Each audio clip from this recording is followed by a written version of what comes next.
Good evening. Welcome to another episode of Cultivating the Culture. And today we're going to be talking about generational wealth. And we have a guest on here, my son, TariqibnJamil. All right. And as we start our show all the time, we start with our great leader, Malik Shabazz, or Malcolm X, as you know him. And they let him speak and give you this message. Nowadays, to learn how to do is see for yourself Okay. and listen for yourself and think for yourself, and then you can come to an intelligent decision for yourself. But if you form the habit of going by what you hear others say about someone, or going by what others think about someone, instead of going and searching that thing out for yourself and seeing for yourself, you will be walking west when you think you're going east. You'll be walking east when you think you're going west. So this generation, especially of our people, have a burden upon themselves more so than at any other time in history. The most important thing we can learn how to do today is think for ourselves. It's good to keep wide open ears and listen to what everybody else has to say. But when you come to make a decision, you have to weigh all of what you've heard of its own and place it where it belongs. And then come to a decision for yourself, and you'll never regret it. But if you form the habit of taking what someone else says about a thing without checking it out for yourself, you'll find that other people will have you hating your own friends and loving their enemies.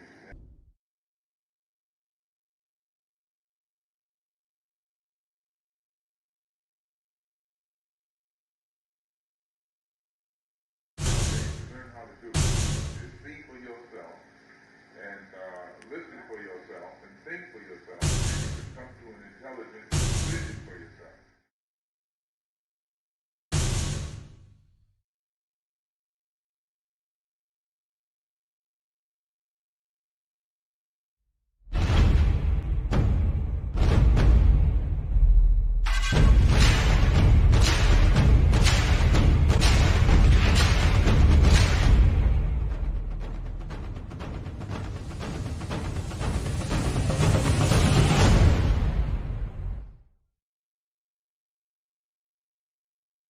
Start off with Brother Malcolm with his wise words, getting you to be able to think for yourself.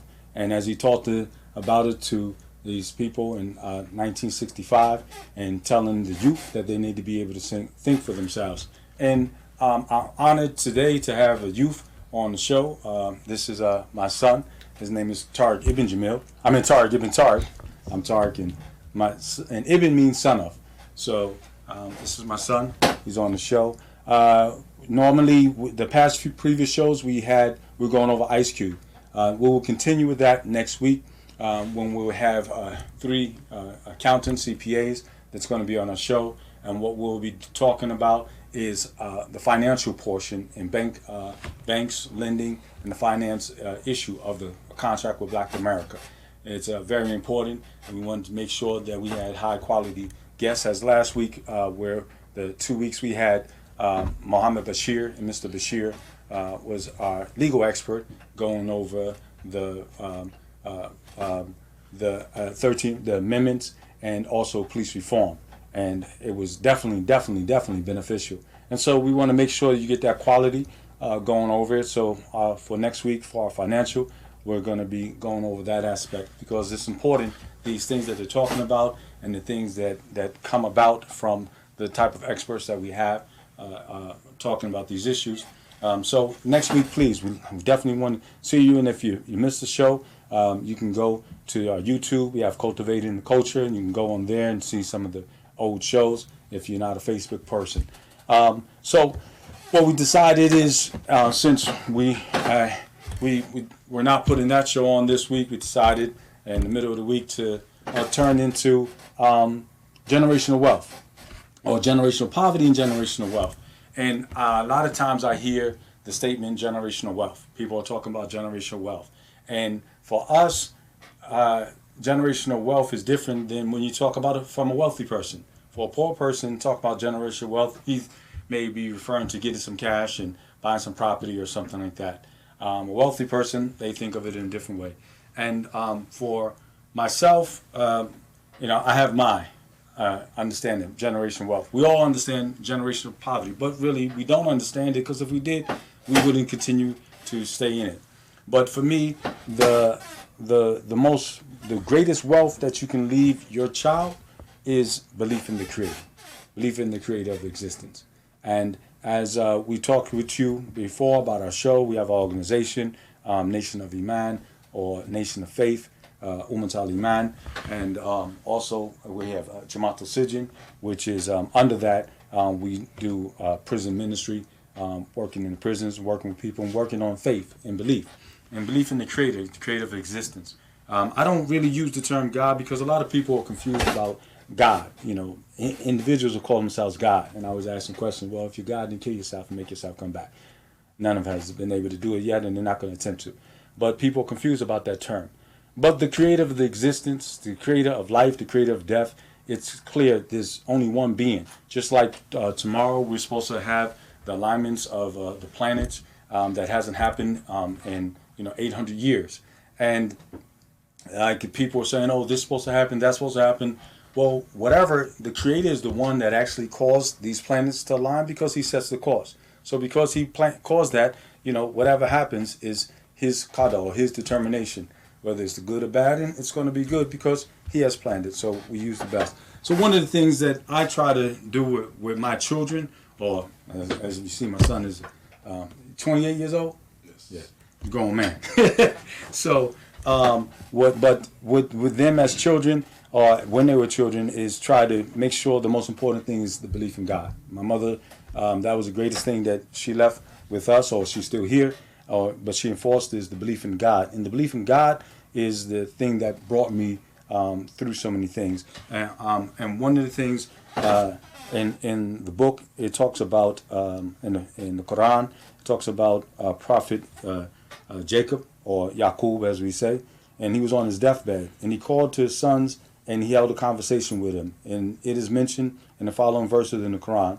It said, the same did Abraham, enjoin on his sons. He also said to Yaqub, O my sons, Allah has chosen for you the true religion. Therefore, die not, and save as men who have surrendered, or who present death to Yaqub when he said to his sons, what will you worship after me? They said, we shall worship your God, God of the fathers, Abraham and Ishaq, and God, and unto him we have surrendered. So this is the examples as we talk about with our show. The best examples are the examples of the righteous men that we have in the books of the Quran, of the Torah, of the Injil, which the Bible, the Old Testament, New Testament. These are the great examples that we try to encourage, and we believe wholeheartedly in these people and their existence.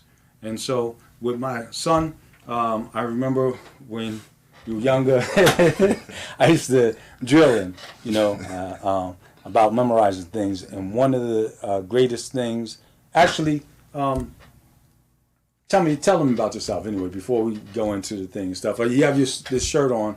This is what is it? I am somebody. Mm-hmm. I am somebody, no compromise. And there's a brother, Akil Talib, out of California, that's doing a great effort of trying to cultivate the culture. I mean, he's did music, rapping, and and so he tries to educate people. I see he has a strong family.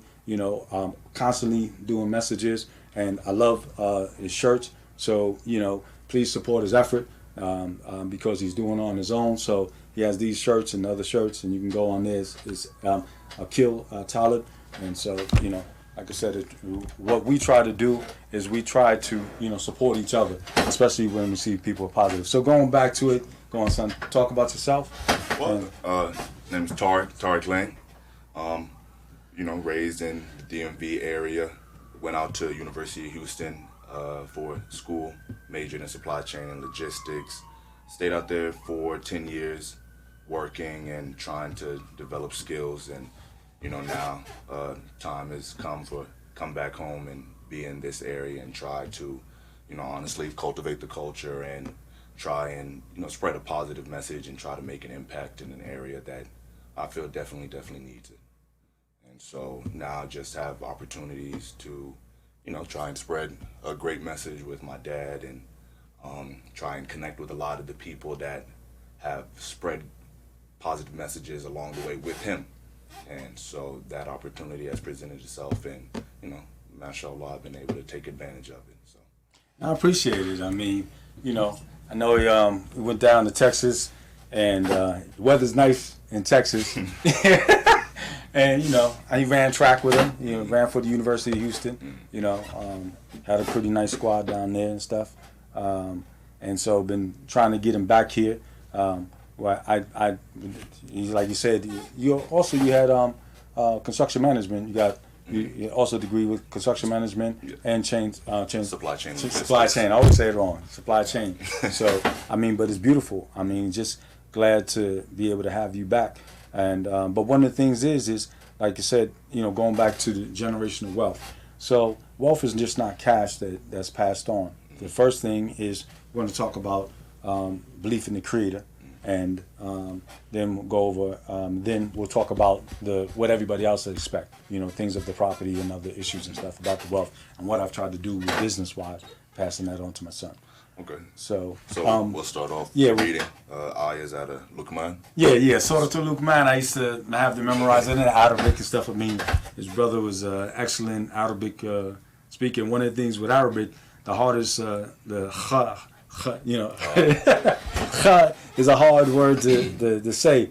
And because, he learned phonetics and stuff, he could say it right. And I remember a brother had joked with me about it. It's like, I need to learn from my son about it. Now I'm good. But at that time, when you're young, you can learn these things and stuff. But anyway, but the English was the most important thing, because the message that Luqman had given to his son is something that we can relate to now. So you want to just go over it? Okay.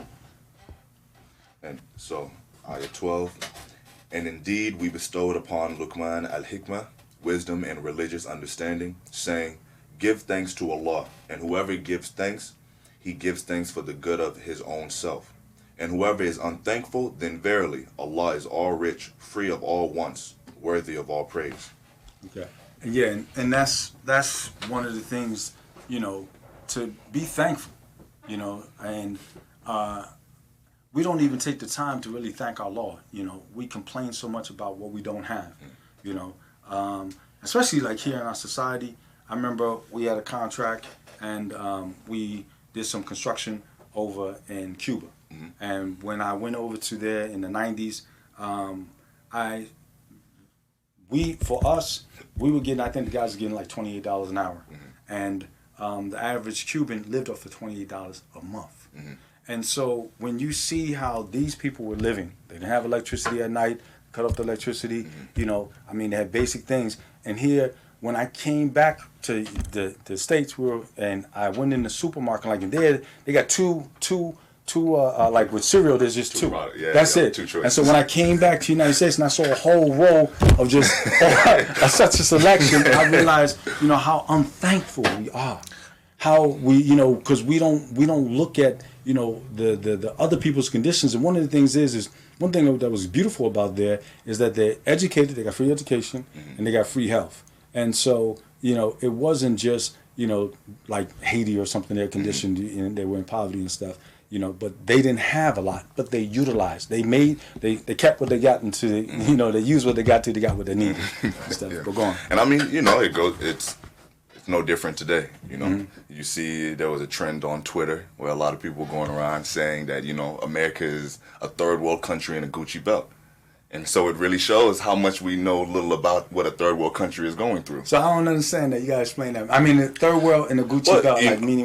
A lot of people, going into the generational poverty, will mm-hmm. spend all our money on a Gucci belt just to look like we have it, and then we'll go home and you have nothing. Right. And so essentially, people were joking like, when America was going through what it was going through early in the pandemic and riots and stuff, and people thought it was hard times in America. So they came, America is a third world country in a Gucci belt. That means we just show, we look like we have it, but really in America we don't. And so that really showed. Yeah, people don't understand. Like, I remember when I went to Hajj, and, I was over, what they'll do is after the people make the sacrifice, they take the meat, and then they, the remains of it they throw off. And you were seeing a lot of people there, Africans and other people, were, they would drop it on the floor and they pick up the meat. Mm-hmm. I saw people drinking water. That was dirty water, you see. So, you know, what we have here, people are throwing away water, where other places they don't even have water. No. So, you know, we don't realize what we have, even what we have today compared to, you know, what we had when I was a kid. You know, what we had when my mother was a kid. You know, those type of things. And so, you know, if she had any of the things that I have, you know, she would be in an elevated position and stuff. And so, you know, and likewise and stuff, you know, what we have and stuff. So, you know, but what happens is they're constantly looking at not reality, not what's in front of them, these projections of other people, and they're making them, you know, believe that, oh, well, you don't have this, so you don't have nothing. You know, you have this, you have a computer. You have something that you can get knowledge. You can be able to take things. You can learn all day. Anyway, your children can learn. Your children can be educated. And one of the things that's good right now is that they're forcing the people to learn at home. And this is the most amount of participation parents have had in the black community, in the poverty community and stuff, whatever some of the areas, or whatever, even in the regular black community. Everywhere. Yeah. With their children in the education. And so now it's like, okay, if you can go online and work with the system, because the system's saying in order for them to get educated, you have to go through this process, then you can also do it individually for yourself. I remember when I was in college, we had a program, it was called African Street School. And what we would do is, you know, this is back in the 80s in Boston, we would buy books. And that's where that Malcolm X thing, I used to have the Malcolm X book. Malcolm X speaks to young kids. So we get books and we go around to the neighborhoods and talk to people. And in the book we said this, you know, said your oppressor will never educate you. Therefore, you must have to educate yourself. And said, when you finish with this book, pass it on. And so that's what I would do, you know, and the same. So now here it is you have the tools to be educated, but, you know, people are not utilizing that and stuff. So it's being thankful, you know, to your Lord and stuff. I mean, that you have life, that you have family. So, okay, what's the next thing? And remember, when Luqman said to his son, when he was advising him, O my son, join not in worship others with Allah. Verily, joining others in worship with Allah is a great wrong indeed. And we have enjoined on man to be dutiful and good to his parents. Okay. Well, before we go on, because worship, and see, one of the biggest things that, you know, see, we have an audience that's open, you know, for everybody, Muslims, Christians, and, you know, so in this culture, we want to try to educate people, going back to God, you know. What you said with Allah, he said, join not partners with Allah. And what I went back to, I say the creator, the creator of existence and stuff. That's what we're talking about. If during that time when the Quran was being revealed, they were dealing with the Christians, they were dealing with the Jews. And there was no confusion about who Allah was, because that's the word they said of God. It's like, if I'm talking about God, you know, in English, you wouldn't have a problem. But today, there's confusion because of the people don't understand the language.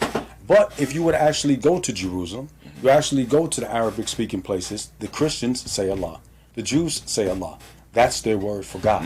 And so many times people are confused. Oh, you worship Allah. Like, no, we worship the creator of existence. Do you worship the creator of existence? Yes. And so, you know, I try to be clear. So, no, you're not to join any other worship. You're not supposed to worship the prophets, the creations, or anything like that, except for the creator of existence. So. And we have enjoined on man to be dutiful and good to his parents. His mother bore him in weakness and hardship upon weakness and hardship. And his weaning is in 2 years. Give thanks to me and to your parents. Unto me is the final destination. You might have to read that one again, man. Let me hear that. No, I'm joking with you. With you. Now, you're pretty good. Praise God. Alhamdulillah. Alhamdulillah. Yeah, and that's important and stuff.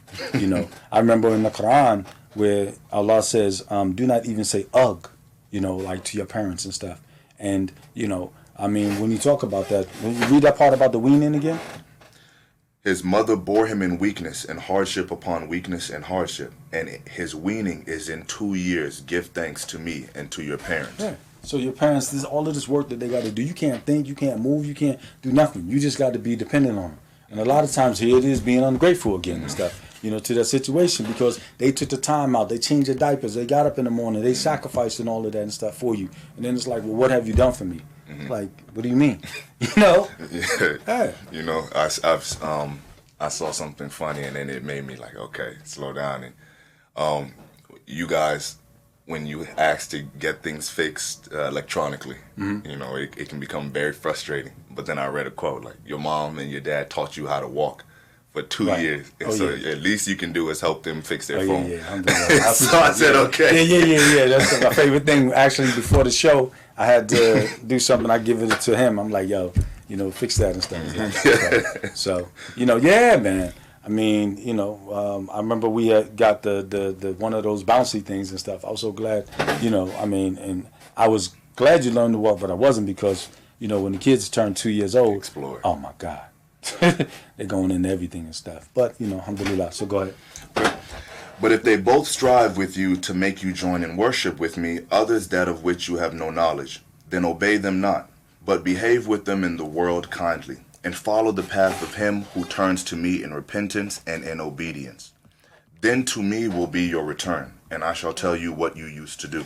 And see, and that's one of the things is a lot of times in our society, you know, there's a statement there to say, well, why do you worship? It's like, I found my fathers upon it. You see, I found my father upon it. And they still the same. Most of the time, well, my mother, you know, I found my fathers, came in, my mother and father was practicing Islam, and then my mother went to Christianity. She went back and stuff, whatever, you know. And so, you know, but the thing is hers was a strong belief in the Creator. But I stuck to the guidance that, you know, from my father, because I looked at it and I evaluated it and stuff, you know. But so many of us, we just live our lives with what we found our fathers upon, instead of, you know, looking upon that and stuff. So if they're guiding you to something that's, you know, not after you do your investigation as time goes on, you have to you know, look into it and stuff. So that's what he's saying there. And you just O my son, if it be anything equal to the weight of a grain of a mustard seed, and though it will be in a rock or in the heavens or in the earth, Allah will bring it forth. Verily Allah is subtle in bringing out that grain, and well aware of its place. And how many times that happens and stuff, you know, we talk about that and stuff, those type of situations. I mean, that's why I love that advice, you know what I'm saying, and you know, carrying you through life, like you said. I mean, a lot of times, you know, we try to hide, you know, from things, or we think that, you know, I can put something under the rug and stuff, but we have to remember that the creator of existence is a khabira wa basira. He's the watcher and the seer. He sees and watches everything that you do. So, you know, just like when you talked about them purchasing something, a Gucci belt and stuff for everybody else, but you're living for everybody else. And that was one of the things that I should try to strive with you guys and you and your sisters, you know, as far as, remember I always talk about, whenever you do an action, don't think about what somebody else thinks. Oh, I'm going to do this and they're going to think this. I'm going to wear this, I'm going to think that. Because then you're going to worry about somebody else. You should do it only, you know, thinking about yourself, but of course thinking about the creator and stuff, but not put somebody else's thought of what they're going to think in your head. And most of the time, people are living for others and stuff. Yes. You know, so, go on. And turn not your face away from men with pride, nor walk in insolence through the earth. Verily Allah likes not each arrogant boaster. And say, yeah, and which is opposite of what they, and that's why, like I said, I love that advice, because it's opposite of what they teach you. You know what I'm saying? I mean, here we're talking about the culture, and where, you know, I remember with the rap game where they started this battling thing, and you know, you sometimes you say I'm this, I'm that, but like, you know, Kara said I'm this, I'm that, but you just wick whack. You know what I'm saying? And so that's how it is with the today. And now it's I'm gonna put you down. I'm this. And Allah even in the Quran talks about in the poets, and He said, "Shall I tell you who the shaitan descend upon?" And He says, "Every lying, sinful one." The poets, those who, you know, they say they go from valley to valley. They have a following, and they say things that they do not do. You see, and so, you know, this arrogance. This is something that they push forward in our society, and so many people, they go out there, but you know, they get strung out. So that's beautiful. And be moderate, or show no insolence in your walking, and lower your voice. Verily, the harshest of all voices is the voice braying of the ass. Yes, you know what I'm saying. I used to, even with the brothers in the prison, when we go over that, and I say, here it is. That's how you see, like you said, the donkey. The donkey just makes that loud song, you know. I mean, and you can tell it anyway, and that's how they. This is what they're pushing. This is the culture. And that's why we're talking about cultivating the culture, bringing it back to God, bringing it back to a right guidance, you know, bring it back to some type of standard. But if we look at our standard, what they're sending us today, you know, they get you to act arrogant and look at these guys as leading and, you know, making a lot of noise. You see the people that get on the bus and they're just making all the noise and stuff. So that's how they get the attention, you know, talking all loud and stuff. You hear the conversation and it's like, no, you know, this is like I said, there's something beautiful to memorize in Arabic, you know. But like I said, with my children, I try to emphasize is that, you know, whatever they learn in Arabic, they learn in English, because the point of the revelation was to be able to guide the people, and that's what it did. It guided the people, the best generations, you know, during that time. So is that... See you not, O men, that Allah has subjected for you whatsoever is in the heavens and whatsoever is in the earth, and has completed and perfected his graces upon you, both apparent and hidden, knowledge, wisdom, guidance for doing righteous deeds, and also the pleasures and delights of the hereafter in paradise. Yet of mankind is he who disputes about Allah without knowledge or guidance of a book giving light. Wow. And how many times have you had to deal with people and they're arguing with you, you know, and they don't know. And, you know, most of the time people, they just hear something and then they're arguing and stuff, you know. And so, and that's the best thing. So that's the wealth. That's the wealth. That's the greatest wealth for my children that I feel is passing on belief. And in order for them to give it, I have to be able to believe, you know. The thing is, like my statement all the time is, I half believe in anything. You know, it makes no sense. A lot of times, you know, we'll half believe in the book. Oh, I believe in that. I don't believe in this. Okay, well, then what's the sense of even saying you're associated with it? Because you're not going to get the full effect. You know, it's like, you know, following a manual, a program manual, and I'm going to do part of the program, but I'm not going to do the other. Do you expect to get the results? Do you expect? No. You actually have to follow all the procedures. So if you're going to do that with something created by man, I wrote this program for this to be able to do that. In order for that to be able to function, the creative existence wrote something for you to function, and you're going to say, well, I'm going to believe in this, but I'm going to leave that alone. You know, and when you say you're going to leave that alone, it's disbelief, because he starts up, there's no doubt in this book. So you can't leave none of it alone and stuff. So, you know, once you have that basis, then we can start talking about the other types of wealth and stuff. And that's what we're doing. But what we want to do on this show is open up the lines. It's 301-429-9247.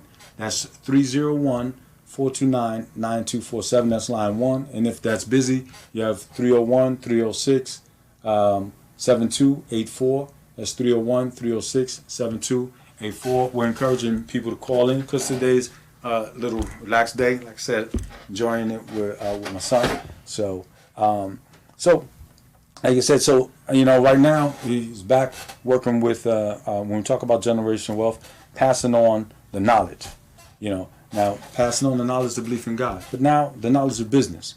And that's what we're trying to do and stuff. I've been working with him and stuff. So, talk about what we've been doing. Well, I mean, we've just been trying to establish our business and get it fully off the ground. We established it back in 2017 and just trying to accumulate rapport. And so at this point now, we have built a clientele that where, you know, we can go into 21 and try to be as successful as possible. Try to align ourselves with the right people and the right causes. You know, mostly I believe in honestly trying to be successful, but only be successful by bringing the community and development with us. You know, we have a vision for what we want, and I believe that vision is only completed if everyone else, the floor has been brought up. And so, I mean, I believe we're on a path to do that. And, you know, if you have that vision, then it will come to fruition. If you, like you said, if you fully believe, not half believe. Right. And that's it. And so, you know, basically, like you said, you know, I've been in the industry for, you know, construction industry, basically since, 30 years. I started in 84, you know, after, I mean, I did technology, worked as a biomedical technician. And then when I got out that, I got into construction really wholeheartedly in 91, you know. and have a lot of connections and all that and stuff. And so part of my wealth is the connections, and that's what we've been doing and stuff. Because he was doing his work in Texas, and like I've told him, is like a lot of times doing business, our people are always, I want to do it on my own. I want to, I got it and stuff, whatever. That's you and that's your situation.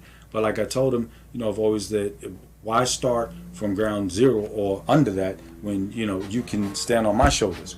And, I have a strong reputation in this area, know a lot of people, and basically, passing on that type of wealth, with the reputation, introducing to the people, having them be able to work with the people. And one of the things is so we set up the business, but what I'm doing is I'm like operations and dealing with the employees to be able to make sure that, like you said, it's a lot of times what happens with us in business is that you will have an idea, you will have a vision, people will tell you that they have that they're with you, and they'll stab you in your back, or they'll mess up your company, or you come on the job site and then you lose business. And so that's what I'm doing. I'm making sure that I deal with the people in operations.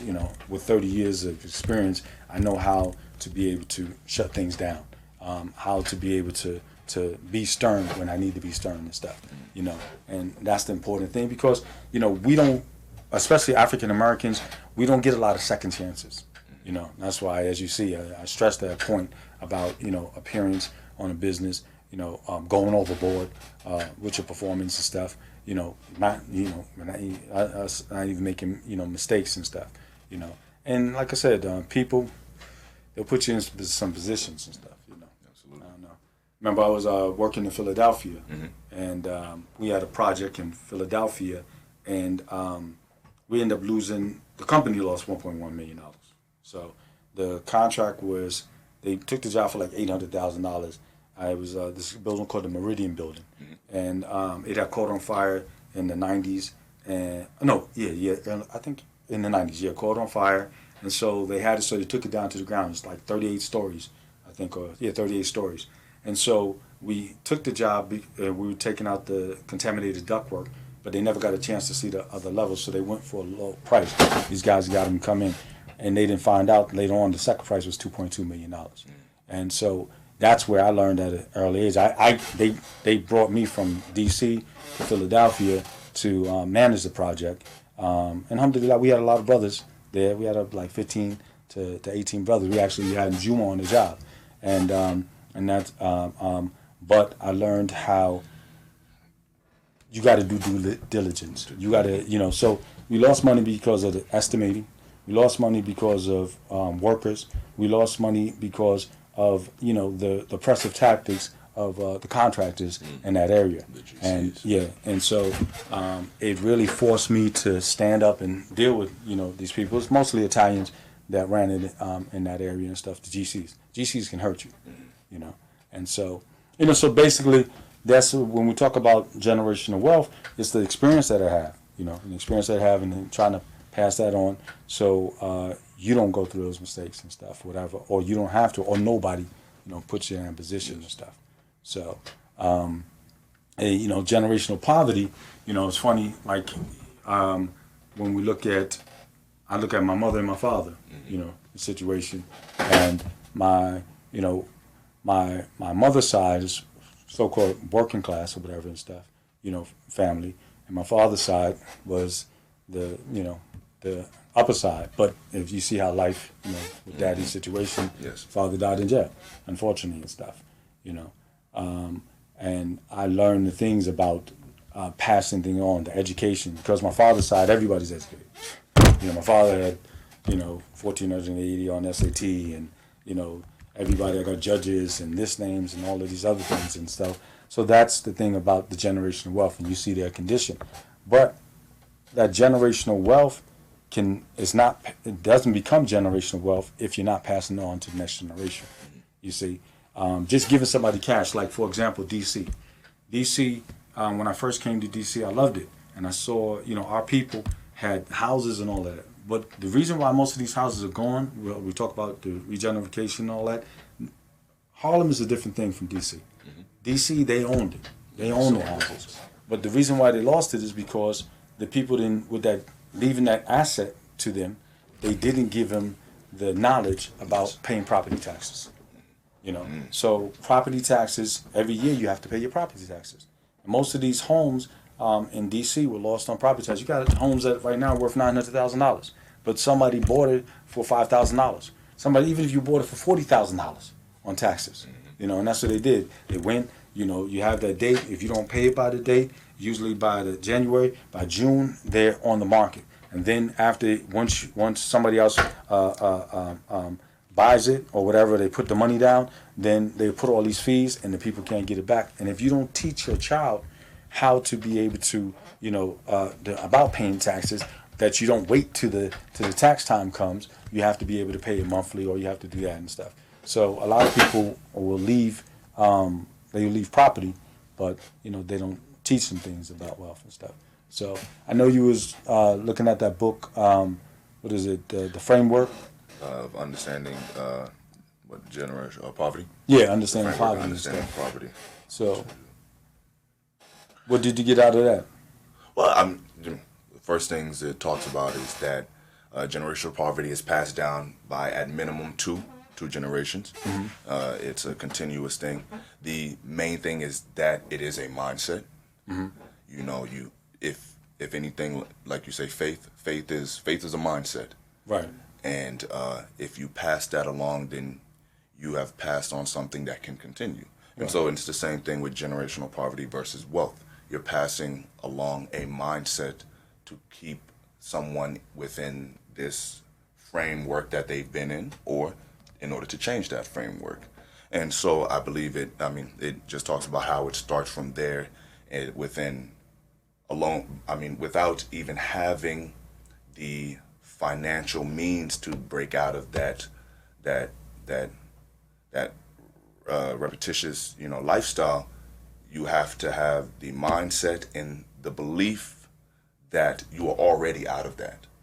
So then you will start moving towards, you know, doing different things and living a different lifestyle, which in turn will, you know, bring different circumstances to you, because you are no longer involved in those same cycles that have put you, your parents, and your parents' parents in that kind of, you know, generational poverty. Yeah, because that's what I saw. They was talking about how if you were one generation, the reason why they're in the situation is the majority of times the way they thought about things. I remember, you know, used to wonder why, you know, we'll be in a situation and we don't have any money, or somebody gets evicted or something of the sort, and we blame it on the system and everything and stuff. And then as it got older, it started saying, "Oh, okay, because you're not paying your rent, you know, you took that money and did something else and stuff." And so these are habits, you know, that keep you in that, because you have people that are ill-advising you, you know, and people that know no better. Yeah, they think, well, I literally had people say, well, you know, I'm like, why don't you save your money? Like, well, what am I gonna do with it and stuff? What you mean save it, man? You know, put it up, DI something and stuff. And, you know, I remember in junior high school, living in the Bronx, and I went to the school, and there's this Ashkenazi or European Jewish kid that was my friend, and you know, he had some raggedy jeans, you know what I'm saying, and stuff, whatever. And then I saw, where he lived, and I was like, man, you got money when you dress like that? It's like, what am I gonna do? Waste my money on clothes and stuff? You know, I buy electronics, you know, things that I need and stuff. And I was like, wow. And just that statement, just walking with him, listening to that, you know, it's like, that, yeah, that's what we do, because I had on, you know, the Adidas, spent the money on and stuff, whatever. But I went back to my poor little, you know, place in the Bronx and stuff, whatever. You know, and that's what happens. We're looking for that glory, you know, right now to impress people, you know, and not, you know, moving forward to get out that mindset. Yes. Like you said, this, you know, continuous, you know, generational, and so we have to change that. I mean, one of the things with the advertising, with the rapping and stuff, with the MCs, you know, the stuff that they put on TV, you know, constantly. I mean, been being bombarded, and you know, with misguidance, you know. So I mean, your generation, man. Yeah, I mean, our rap is, I believe, it's at its worst in a sense. You You know, it's just a consistent amount of glorifying a certain lifestyle. And you know, you go back to your time and you go back to even 10, 15 years ago where you had 50 Cent, and so you still had gangster rap being as prominent as it is. But now it's the lifestyle is not just defended, it's pushed. It's preferred. It's seen as, no, this is what's right, you know, and if you say anything about it, then you're demonizing this. And it's not that it's being demonized, it's that you Like can what you acknowledge. I can explain that when you say, if you say something, you're demonizing it. If I mean, because it's demonizing itself. What they're saying is yeah, demonic stuff, man. But I mean, you know, if you say in any way that, you know, you understand, you know, what someone has gone through, and you understand that that is life, but at the same time, that person doesn't enjoy that life. They did everything they could to get out of that life. So why tell other people to enjoy that life and stay? Right, and that's the whole thing. Growing up in that type of neighborhood, you don't want to stay up in there. No, you know, nobody. I mean, you're not proud about even the things that you do. Even most of the people that back in the day, they wasn't hustling, you know, just to be hustling and stuff. You know, people was hustling to get out of their situation and stuff. And when people talk about poverty, you know, growing up in New York, how things was, and you know, not having stuff and really rough, you know, and glorify that, you know. I mean, it's crazy. But the thing is, you know, it's commercialized and stuff, and they're pushing that type of program to me to increase the amount of people in the prisons. You know, that's it. It's an advertisement. It's advertisements for the prisons. You don't see no commercials for the private prisons. You know, but that's what that is. Because it makes no sense. And the craziest thing is that the radio stations are the ones that's, you know, playing that type of stuff and pushing that type of stuff in our community. And so, you know, and they'll show certain individuals as, you know, wealth, or they making money. Yes, you know? And you hear that a lot. I've come across a lot of people in positions, and you tell them like, hey, that thing that they're pushing is not good, and they'll come back to you, well, they're making money. And it's like, is that the be all end all? I say a prostitute makes money. You can sell yourself. Yeah, they get paid. You know what I'm saying? I mean, the pimp may take the money, you know, but so does that mean that that's it? And this is you know, what they reduce to people, and really are they? You know, and if they are, so what? You know, so like I used to always talk about, you know, when we have somebody online. Somebody on line one. Okay. Hello, how are you? I'm good. That's good. I just have a question. Yes, what's your question, sir? So, are you saying that the fundamental principle for generational wealth is faith and belief in God, and should we look out for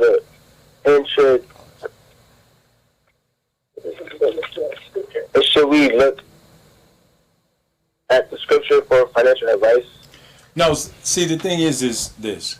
One thing is, you know, what to me, I have to go on what I'm saying. This, you know, my program. I have to push out what I believe in, and the life of this world is temporary. You're gonna die, right? When you die, if you have $1 billion, when you die, that money doesn't go with you. It doesn't benefit you. It doesn't save it. It may make you have a nice coffin, but you're dead, so you don't recognize that. You don't know about it. It can't do anything for you. So a lot of times we focus on that so-called wealth, but what they're calling wealth, that actually dollar, the wealth or that dollar, and they're pushing that as though that is wealth. So let me clarify. And no, the real wealth is what's going to get you something in the next life. You see, for a disbeliever, hey, it's over Dover. But, you know, we all die. And when we die and we're taking the last breath, them same people that's denying it are going to be the ones that's calling on God. But then it's going to be too late. And all of that money that you have, you can't do anything. You can't buy extra breath. You can't buy extra time. You see? So, when I'm talking about that type of wealth, because I'll show, if you want to know about generational wealth, you can Google it and you can get the regular ones and they'll tell you can buy this land. Here it is, this type of property, and we can get it in 5 properties and these type of investments, and your kids get this education and they're going to give you that. This show is not for that. This show is to give you the real wealth. The real wealth is something that's going to be able to be there for the next life. And for me, I want to be able to have something that when I die, I know I'm going to die. Guaranteed I'm going to die. But I believe that my death, it doesn't stop. So the wealth for me is what is going to be there for that continuous time. If I live to 100 years, okay, I could have all the wealth. But then when I die, it stops. While eternity is forever. So my generational wealth is the real wealth that I'm talking about. So not just cash. But while I'm here living, I pass it on as far as business-wise. Pass on my connections. Pass on the education. Pass on a proper direction. So, and what do you have to say to the call about that? In regards to using the scriptures for a framework, I don't believe you use it as a framework to gain financial wealth. You use it as a framework to structure your mind and to live properly. And if you live within, none of us are perfect, and none of us, I try. I'm a human being just like you. Yeah, and so if you live within what the scriptures do tell you to live within, then you do not fall into as many. You don't fall into as many pitfalls that the world offers you, or the world opens up for you. And so then you are able to focus, and you're able to gain that generational wealth that you're looking after. Hold on, I'll give you another call. Hello. Hello. Hi, how are you? Yeah. I'm good. Hi, welcome to our show. Yes, I'm Tracy, and I wanted to know, how does faith help more than just that, more than just you? Like, how does it help your offspring and other generations? My offspring, here he is. Okay. Well, faith helps us in knowing that this isn't it. And so there's a lot of, especially now, because of social media and because of, specifically social media, you have a lot of lost and people who feel as low, and that if they do not receive this acceptance from what they see on the phone, then that's it. There's nothing else to be proud of. There's nothing else to work towards. You have no existence. Your existence is meaningless. And faith always keeps that little light burning in you, in the sense that you can never get too low. And because you know that no one else on this planet can like me, but there is something, and there's a being that cares about me enough to create me, and that is waiting for me on the other side. And that they want more for me while I'm here, not to just please anyone else around me. And I think that is honestly the most important thing to me about faith. It's keeping that little light to say that this isn't it, and that what I see here and what happens to me here is not the be-all, end-all. Yeah, because, for example, if this is it, then, what's his name? Mark Zuckerberg is a god. You know what I'm saying? Because he has Zuckerberg. Yeah, he has 2 billion followers. He changes your mind. The other guy from Google, they can control the way that you think. They can make you be happy or not. They run you. Yeah. So you might as well say that you're God. So no, man is limited and stuff. So through faith, God is out of slavery. Belief in God, and this is the thing, like I say, it's constant for us to return back to, because we have rules and regulations. Here it is, let's go on these 30 years or 40 years of no rules and regulations. I remember they came up with this rap, just do what you like, say what you like, just say anything and stuff. And so this is the attitude that we have. So saying anything, doing everything, anything, what has that got us? This has got us, our people astray. It's filled up the prisons. Like I said, it's constantly misguidance, and the people are listening to this misguidance. And like I said, even in the prisons, when the people start focusing on the faith, they start following a rule book. And that's how it is. One of the things is our Creator has sent messengers. Our Creator has sent examples for us to be able to follow. So I tell the people, you're a Christian, follow the example of Jesus. Live like he did. If you live like he did, you going to come back up in this prison? Nah, you won't. You know what I'm saying? Because you're not going to be getting high. You're not going to be having sex. You're not going to be doing these things. You're not going to be robbing from nobody. You're not. So all of them charges that you got, you won't be able to do. So we know that if you follow that example of Jesus, right, how he lived, you won't. You follow the example of Moses. You follow the example of Muhammad. Hold up. Call. Hello, how are you? Hi. I was just calling because I do agree with what you're saying is that the generational wealth, because it has to be a spiritual wealth, but they're all also in Scripture, and I know in the Quran, and I know in the Bible, where like Proverbs 13:11, it says, dishonest money dwindles away, but whoever gathers money little by little makes it grow. Or Proverbs, whoever oppresses the poor for his own increase, and whoever gives to the rich both come to poverty. And then there's another one, and I know as far as with Islam, when you lend somebody money, you're not supposed to have interest. So there are certain principles. So I think it is, like you said, important because we've taken God out of money finances, that we have to believe that God is the creator and gives us our wealth. And so in all his scriptures, I believe in the Quran and in the Bible and in the Torah, there are certain principles that we are to abide by to create that wealth. Yeah, well, I mean, you look at Suleiman. Look at the wealth that he had, You look at Suleiman, you look at the wealth that he had and stuff. So, no. I mean, when we're talking about it, the first basis of it is belief.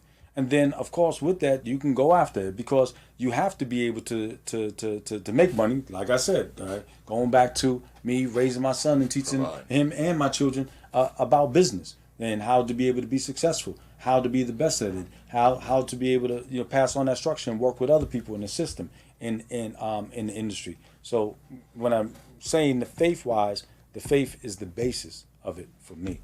So for those that for the generation, like I say, if we look at our people of the past, we look at the achievements that we did, back in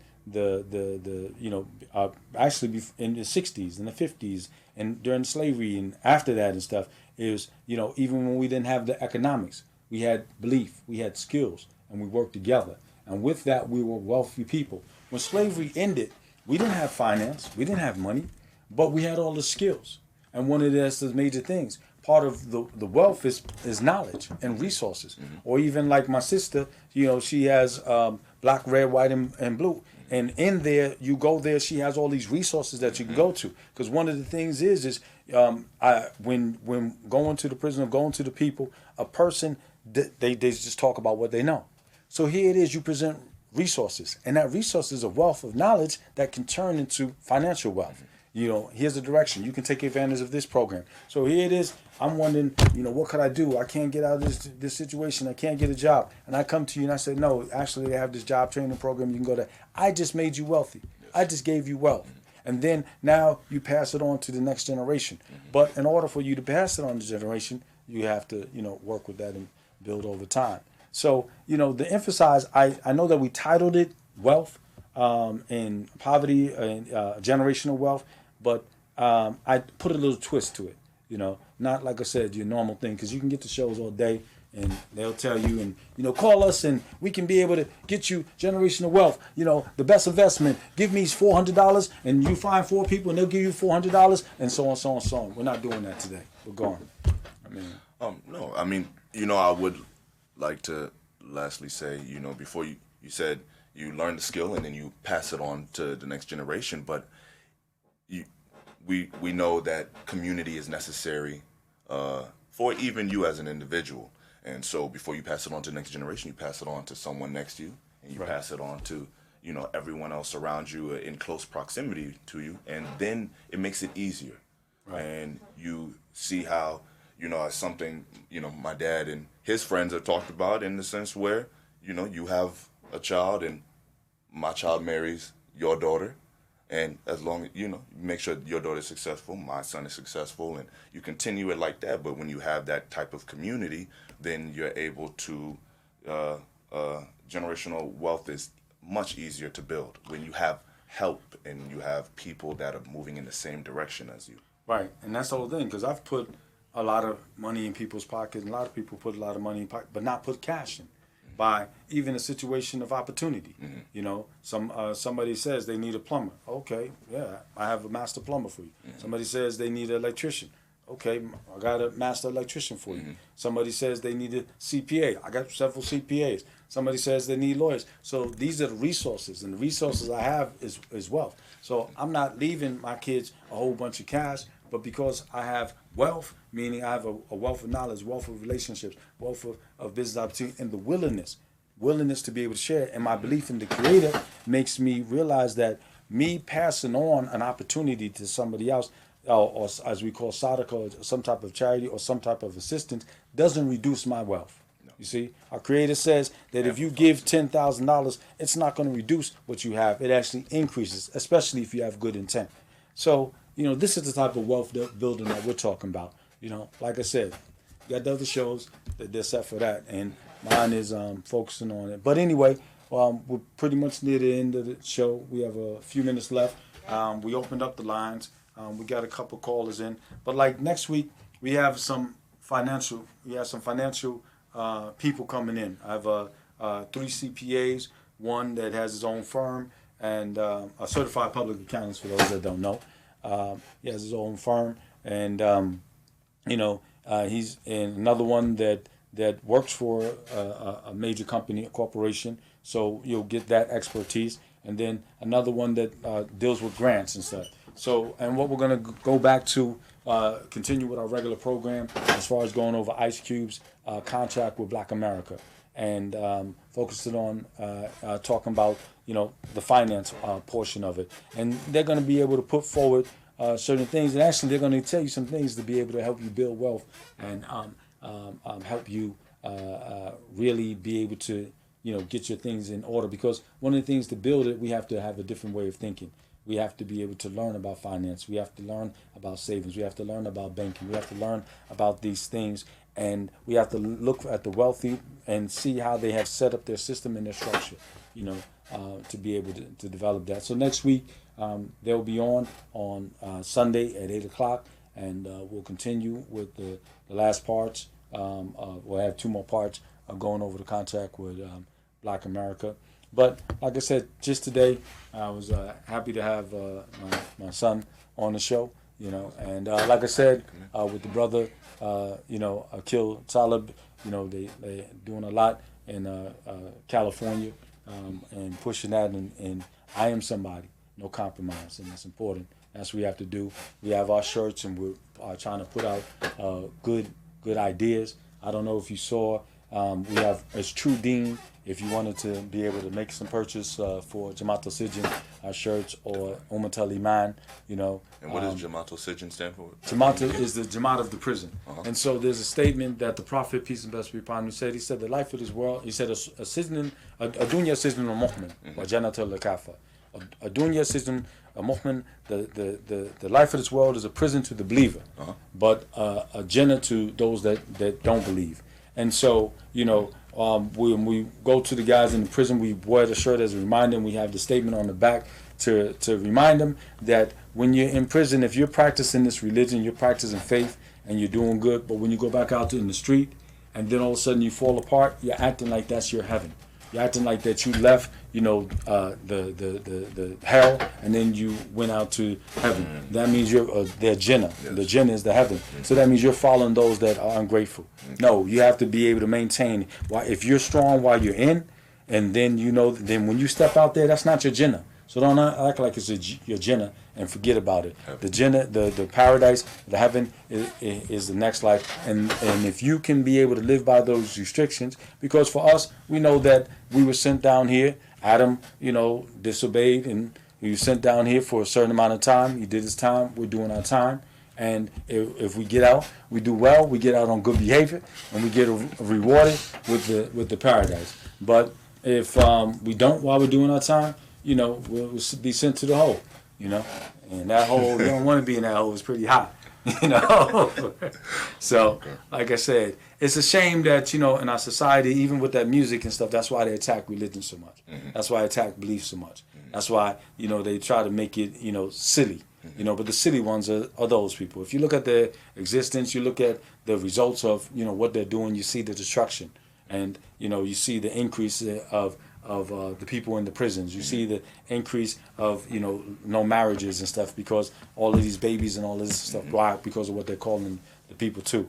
So, the guidance is the best guidance. Like I said, follow the example of Jesus. Follow the example of Moses. Follow the example of Muhammad. Peace and blessings be upon all of them. Follow the example of Abraham. And you follow these examples of these men, all of this stuff that's happening when they say, oh, they're putting drugs in your community. If they put drugs in your community, you follow the example of Jesus, Muhammad, or Moses, what would that do?